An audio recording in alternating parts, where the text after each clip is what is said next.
self-care for the peer supporter, I can't stress enough. The thing is, you're willing to take on a lot of other people's stuff. A peer support. You're not joining a team who's getting calls to tell everybody how great of a day they're having. Yes. So you're going through your own life stuff, right? We all have our stresses. We all have our things that we go through that we're carrying around. And then you voluntarily go into these situations that are heavy situations a lot of the time. And that now gets put in your backpack. And, we always go out and tell people, hey, you need to go talk to somebody if this is bothering you. You need to unload your backpack. Peer supporters, I can't stress this enough. I know on our team, it's required every 6 months, minimum every 6 months, you go talk to a clinician. It's just to off-gas those things.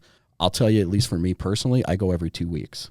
I deal enough in peer support and take on people's stuff, hear their stories. Yeah. I need it every 2 weeks. Right? Other life circumstances. And I have life stuff, right? Yeah. But it's not just going to talk to somebody, right? It's making sure after you do those traumatic call-outs, you kind of all meet as a group and almost debrief afterwards too, right? Yeah. But the one thing that I also stress a lot when it comes to peer supporters, know when to take a step away. Know when your plate is full, because it will get full at some point. Everything outside of work or peer support, life fills that plate. Everybody on our peer support team at some point, including myself, has texted the team and said, hey, I need to take some time away. I need a little break. Just recently, when my dad was sick and then he started going on hospice, I texted the team and said, hey, listen, I can't do any of this. I need to take a break. I need to take a step away. And everybody understood it, because it's knowing when that plate is full and you need to take that step away is also part of self-care. It's prioritizing that work-life balance of something's going to break here if I don't do it, right? And that's where a lot of people are at when they don't even know where to seek the help to begin with. So exactly. You don't want to get into this paradox of I'm the helper who needs the help. Yes. Now you're just in this vicious cycle. Yes. One of the worst things that you can do when you become peer support is have this vision of now stuff isn't going to bother you or can't bother you because you're the peer support person, right? Right. And unfortunately, a lot of peer supporters are pretty high on the suicide list, because they have this kind of aura of, well, I'm the peer support person and I'm asking for help now.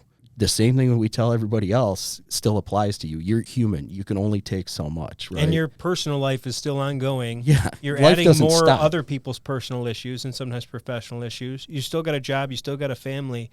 Sometimes it's too much. So I think backing away from anything, and what's nice about this voluntary type of team is that you're not exactly relying on it for your income. So it is something that maybe part of a team is making sure that everybody has the ability to kind of back off when they need to, but also making sure that you got enough peer supporters around on the team to actually fill the need of those call-outs. And that's one thing like we talk about in the peer support class is adding more peers than you think you need. Yeah. Because there's going to be times where you've got people who are on the bench. They're not a part-time job. They're not signing up for that. They're on injured reserve. Yeah. If something big comes in, they'll come off the bench, but have enough people to where you can give people breaks without breaking them. Sure. You know what I'm saying? Sure. Where you don't got to stress over it. Because next thing you know, you're the head of a team, you're stressing over having people available, man. It's a huge paradox. Yes. I can speak that one from experience, 100%. Yes. But yeah.